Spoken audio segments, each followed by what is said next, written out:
frère a demandé une question une explication sur le hadith dans lequel le prophète alayhi salam a dit je ne crains pas pour vous le shirk, mais je crains pour vous, dans le sens du hadith, la dunya, et que vous fassiez concurrence pour cette dunya et qu'elle finisse par vous détruire. Et donc, Sidna Cheikh, pour répondre à cela, est revenu au hadith qu'on avait mentionné juste avant, à savoir que la dunya, donc le prophète dit que la dunya et tout ce qui s'y trouve est maudit, excepté les trois choses, donc le savant, celui qui apprend et l'évocation d'Allah. Donc quand Sidna Cheikh il dit quand il s'agit ici de l'arna, donc de malédiction divine, et quand on parle de dunya dans le sens c'est-à-dire étymologiquement, ça renvoie à ce qui vient de plus bas, de ce qui est bas et donc terrestre, etc. Et inférieur. Donc quand on parle de ces deux choses, donc la malédiction et la dunya, eh bien, faut pas le comprendre dans le sens aussi péjoratif que ce à quoi il renvoie, parce que nous-mêmes nous nous trouvons dans cette dunya, dans ce bas monde, et c'est depuis ce bas monde lui-même que nous espérons une élévation, une ascension spirituelle. Et on va s'aider en cela pour y parvenir, évidemment par le dhikr, par la mention d'Allah subhanahu wa ta'ala. Et cette concurrence dont il était question dans le hadith, c'est une concurrence qui doit être faite pour le dhikr, dans l'accomplissement et dans ce qui va te mener au dhikr, pour pouvoir t'en sortir,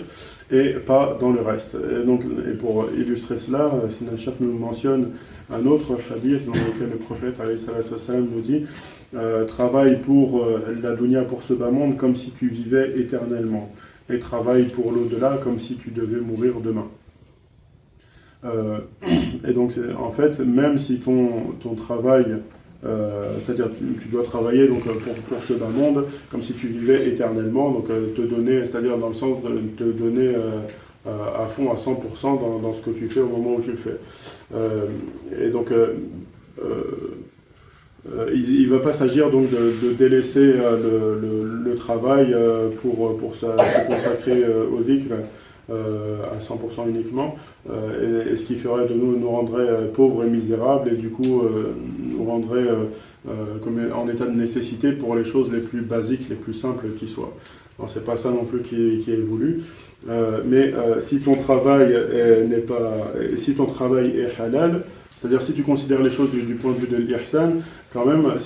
même si ton travail il est licite, il n'y a pas de problème dedans, dès lors que ce travail, donc cette occupation quotidienne, va te détourner de l'évocation d'Allah, et bien à ce moment-là, ce ne sera pas quelque chose que tu pourras considérer comme licite ou comme bon ou comme quelque chose à faire du point de vue de l'ihsan. Puisque la preuve de cela, c'est que dans Surat An-Nur, donc après la mention du verset de la lumière, Allah Ta'ala parle et dit que, donc c'est comme si cette lumière était le propre ou était renvoyée à des gens, à des hommes qui ne sont détournés ni par de l'évocation d'Allah, ni par le troc, ni par le commerce. C'est-à-dire que ce sont des gens qui travaillent effectivement, qui font des choses dans leur quotidien, mais ces choses, quelles qu'elles soient, que ce soit le troc, le commerce ou quoi que ce soit, c'est des choses qu'ils font en accomplissant le dhikr, et c'est donc surtout des choses qui ne les détournent pas de cette évocation d'Allah subhanahu wa ta'ala. Et donc le prophète alayhi salatu wassalam n'a pas peur pour nous du shirk, mais il craint pour nous le fait que nous nous concurrencions pour la dunya, pour l'amour de la dunya.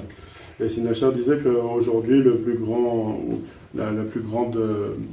concurrence qui est apparue entre les hommes dans la quête de ces choses relatives à la dunya, c'est une concurrence dans ce qui est de l'amour pour les femmes.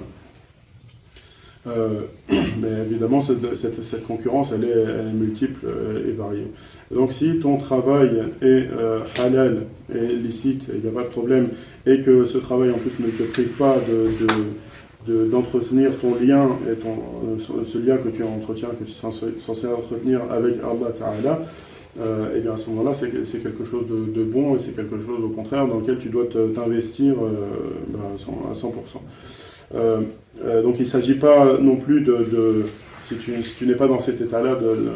où ton travail est licite, c'est-à-dire dans le sens où il ne te détourne pas de la mention d'Allah, il ne s'agit pas non plus d'aller chercher le chômage et de ne rien faire, c'est-à-dire de ne rien faire de tes journées, mais plutôt de trouver un travail dans lequel tu vas pouvoir travailler tout en faisant le dhikr d'Allah subhanahu wa ta'ala. Et pour t'y aider, dans la sunna du prophète, il y a une multitude de azkar qui sont mentionnés, les azkar que le croyant est invité à faire, à pratiquer pour toutes les actions du quotidien, que ce soit entrer dans la maison, sortir de la maison, même, si disait, même monter les escaliers, c'est-à-dire le moindre des actes que l'individu est amené à faire au quotidien.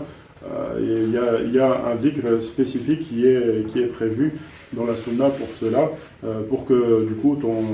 ta journée soit 24 heures sur 24 accompagnée du dhikr de la mention d'Allah et donc dans une quête de recherche de présence divine perpétuelle. Donc ce travail que tu fais dans ton quotidien, tu dois le faire et c'est un travail qui doit être fait sans tanafus, c'est-à-dire sans considération de concurrence avec qui que ce soit. Parce que ce tanafus, cette concurrence, c'est quelque chose qui va te mener, c'est-à-dire cette concurrence que tu vas pouvoir avoir et entretenir avec tes collègues ou avec les gens autour de toi, c'est quelque chose qui à terme va te mener à perdre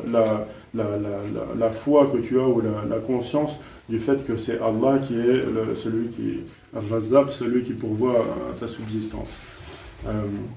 Et donc tu dois travailler sans considération de qui que ce soit, il n'y a pas de compétition avec qui que ce soit, mais plutôt tu fais un travail et qui est un travail pour accompagné de dhikr, et tu dois donc travailler comme si tu vivais éternellement. Et si tu laisses entrer cette part de concurrence avec les autres, et bien à ce moment-là, tu vas laisser grandir en toi, dans ton cœur, le sentiment de vouloir le bienfait qui a été donné à ton prochain, et de vouloir aussi que ton prochain soit dépouillé et perde ce bienfait qui lui a été donné. Et ça, ce sentiment, évidemment, c'est quelque chose qui va te mener à l'éloignement d'Allah subhanahu wa ta'ala. Donc, Sénachar dit travaille dans ce que tu veux, mais n'oublie pas le dhikr d'Allah et n'oublie pas ta véritable raison d'être. Et donc le hadith qui nous dit travaille pour la dunya comme si tu devais vivre éternellement et travaille pour l'au-delà comme si tu devais mourir demain, en fait ça nous renvoie à l'idée que ça signifie qu'il faut travailler. C'est comme s'il y avait deux plateaux dans une balance, et qu'il fallait travailler et se consacrer à ces deux parties, ces deux plateaux de la même manière, avec la même intensité. Et donc c'est Nachar dit qu'il est interdit en vérité de travailler avec cette idée de concurrence, en nous rappelant que cette concurrence va faire naître dans le cœur de l'individu ce qu'on appelle le hasad, donc la jalousie et l'envie. Et le tasawwuf, c'est justement la discipline qui va te permettre de te purifier de ces caractéristiques, donc que sont le hasad, al-ujub et al-kibr, donc les trois caractéristiques du shaytan. Et qui sont ces trois caractéristiques, elles ne sont pas dans certaines personnes à défaut de certains autres, c'est-à-dire nul n'est épargné de ces trois choses-là. Et le tasawwuf est justement la discipline par laquelle l'individu va être à même de se purifier de ces trois choses qui sont en lui et qui sont les causes de son éloignement d'Allah subhanahu wa ta'ala. Et donc tu dois rechercher la purification jusqu'à ne plus voir aucune concurrence dans qui que ce soit, quelle que soit ton affaire au quotidien, de ne pas voir de concurrence, mais de ne plus voir que la lumière d'Allah et les actes qui se déroulent autour de toi comme issus de cette lumière divine que tu contempleras dans chaque chose. Donc Sénachar parlait de cette concurrence pour pour la dunya, cette concurrence que craignait le prophète pour les musulmans, pour cette communauté, qui est une concurrence pour la dunya. Et c'est quelque chose qui va susciter au début un doute et qui va donc faire grandir cet esprit de concurrence, de cet état dans lequel tous les coups seraient permis pour parvenir à ses fins. Et ça, alhamdoulilah, jusqu'à aujourd'hui, Sina Cheikh il dit que parmi tous les disciples qui se trouvent dans la tariqa, il n'a pas vu cela encore entre disciples. C'est-à-dire que les disciples, de manière générale, ce sont des gens qui travaillent, qui ont des vies simples, et dont le travail, ils ne travaillent que pour gagner leur subsistance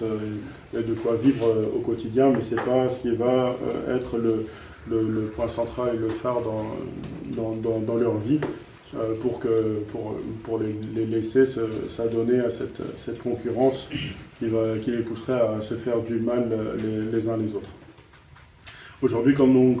parce que quand on parle de tanafus, donc de concurrence, on va se référer à des histoires, des choses qui vont se passer par exemple entre deux entreprises. C'est-à-dire qu'une entreprise en concurrence avec une autre va essayer de la salir pour la faire chuter, et pour salir son image sur les marchés et perdre tous ses marchés et pouvoir prendre sa place, etc. Donc ça, c'est, alhamdoulilah, Sina Cheikh dit que c'est jusqu'à aujourd'hui, il n'a pas constaté cela entre disciples, et voilà. Donc la seule concurrence qui est à constater, concurrence si on peut dire, le type de tanafus qui pourrait être constaté entre disciples, c'est le cas d'un disciple qui a vu un autre faire quelque chose dans sa vie, faire un projet ou quelque chose dans lequel il a réussi. Et à ce moment-là, donc, ce disciple va voir la réussite de son frère et va tout simplement avoir l'envie de faire la même chose que lui. Et ça, c'est pas considéré comme tanafus, donc parce que le tanafus, donc cette concurrence déloyale, si on peut dire, c'est une concurrence qui va être mêlée du sentiment de vouloir que l'autre perde et chute et perde ce qu'il a acquis.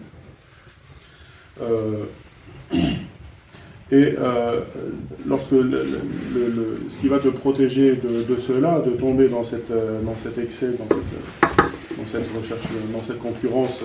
et des moyens déloyaux qui pourraient être mis en œuvre pour parvenir à tes fins, c'est quelque chose, pour se préserver de cela, Sina Cheikh nous dit qu'il y a une clé, il y a quelque chose tout simplement à ne pas délaisser, c'est le dhikr, donc le wird matin et soir. Et celui qui va être justement amené à délaisser ses obligations de wird matin et soir, celui-là va être peut-être amené, c'est ce délaissement de son dhikr quotidien qui va le mener à laisser croître en lui ce sentiment, et ce qui va le pousser petit à petit à aller vers ce tanafus, quelque chose de nocif qui va remplir son cœur et qui va pourrir sa vie et celle des autres.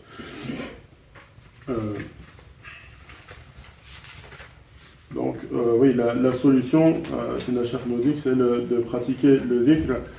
toujours et de manière constante et assidue. Et en cela, il revient au verset qu'on avait mentionné juste avant, donc de Surat An-Nur. Donc, il s'agit des hommes que ni le troc ni le commerce ne détournent du dhikr d'Allah et de l'accomplissement l'accomplissement de la prière. C'est-à-dire que Sina Cheikh nous dit, c'est pas, par exemple, tu vas travailler toute la journée et tu laisses toutes tes prières que tu vas regrouper pour le soir quand tu rentres chez toi, que tu vas faire tout d'un seul coup. Donc c'est ça. Donc, ça commence d'abord par donc la pratique du wird assidue matin et soir, et puis après cette pratique assidue de ton wird c'est la clé qui va te préserver de tomber dans ces travers de la nafs qui vont faire grandir en toi des mauvais sentiments. Et ensuite, la pratique de ce wird matin et soir, elle va te mener à préserver l'accomplissement de ta prière à l'heure. Et l'accomplissement de ta prière à l'heure va te préserver donc la suite du verset, wa iqamatis salah, wa ita'iz zakat. Et donc, préservation de ta prière à l'heure va te mener à la préservation de ton acquittement de la zakat en temps et en heure, et comme ça doit être fait au moment où ça doit être fait. Et donc ces gens-là, ces hommes-là, dont il est question dans le verset, à la fin du verset, ils craignent un jour où les regards seront retournés. C'est-à-dire ils craignent le retournement pour eux-mêmes de ce qui est noble et élevé, de ce qui est céleste et divin, de ce qui est bon, vers quelque chose de soufflé, vers quelque chose c'est-à-dire qu'ils craignent le retournement de leur état de piété ou de bien-être spirituel vers quelque chose qui serait opposé à cela, c'est-à-dire un état de rabaissement,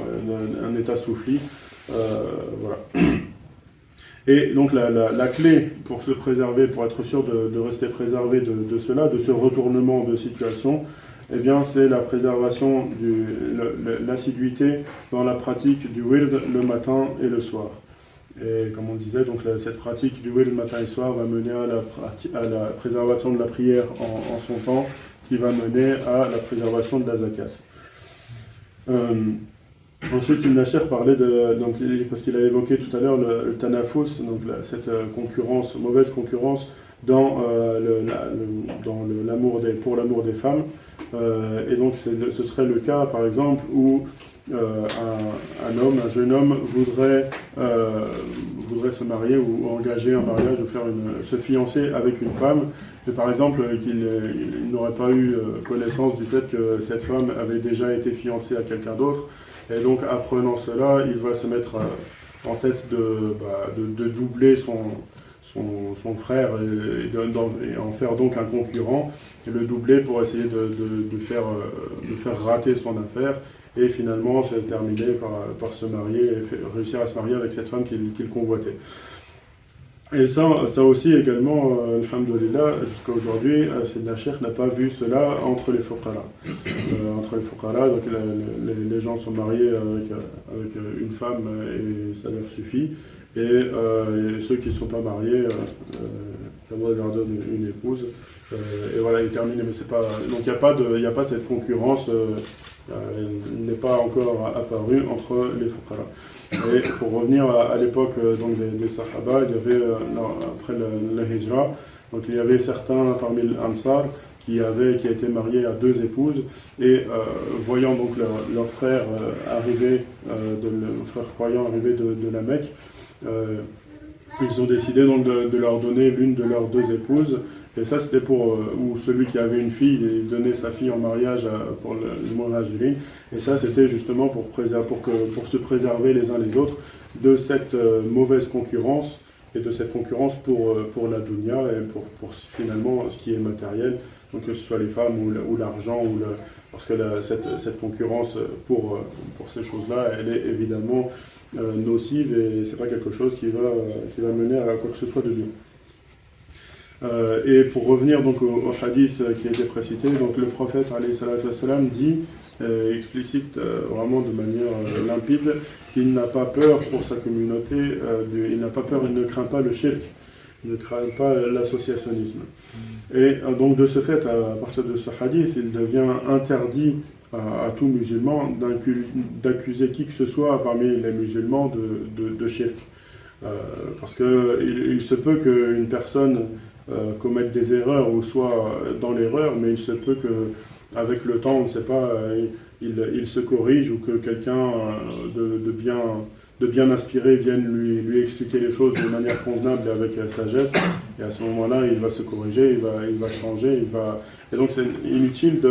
et c'est même très grave de faire tomber le mot d'associateur sur un musulman, ou comme c'est devenu un effet de mode et devenu très répandu aujourd'hui, que tout le monde accuse tout le monde de shirk ou de kufr ou de choses, de mécréances, etc., de choses extrêmement graves. Et donc si le prophète alayhi salatu wassalam lui-même n'a pas peur pour sa communauté, pour l'ensemble de sa communauté du shirk, eh bien Sayyidina Cheikh dit, est-ce que toi tu serais dans un maqam, dans une station spirituelle plus élevée que lui pour pouvoir le craindre, pour en avoir peur pour les musulmans. Donc en vérité, Sinajar termine et conclut ce sujet en disant qu'il y a en vérité des gens qui réalisent l'unicité, qui sont dans le tawhid, qui sont muwahhidin selon le degré de l'islam, d'autres qui sont dans le tawhid par rapport au degré de l'iman et d'autres dans le degré de l'ihsan. Et on demande à ce que Allah Ta'ala nous permette d'être du nombre de ceux qui sont de ce degré le plus élevé, qui est le tawhid de l'ihsan, et donc de rechercher le bien pour nous et de se détourner de la considération de toute autre chose.